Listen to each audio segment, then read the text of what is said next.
माझ्यासोबत आमचे राम सर आहेत, त्यांच्यासुद्धा मुखातून 2 शब्द ऐकावेत अशी माझी विनंती आहे.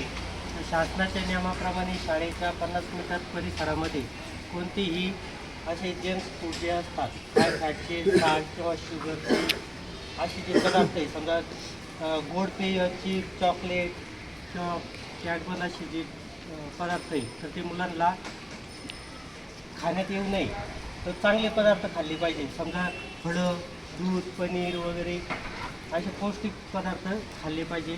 यासाठी इथं हे आणि मगाशी तुम्ही उल्लेख केला बघा, हे ड्रग्स म्हणजे मुंबई आपली ड्रग मुक्त व्हायला पाहिजे.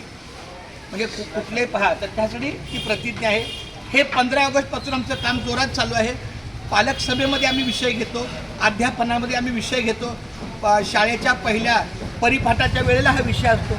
अशा प्रकारे जास्तीत जास्त हा विषय पालकांपर्यंत कसा पोचता येईल हा आमचा प्रामाणिक प्रयत्न असतो. पण सगळ्यात महत्त्वाचं म्हणजे शासनाने ज्या पद्धतीनं आम्हाला सांगण्याची भूमिका घेतलेली आहे त्याप्रमाणे शासनाने त्यांच्यासुद्धा अधिकारामध्ये विक्रीला बंदी व्हावी, हे इतकं महत्त्वाचं आहे. विक्रीला बंदी तर खरेदीला बंदी. अशा प्रकारे खूप धन्यवाद. थँक्यू.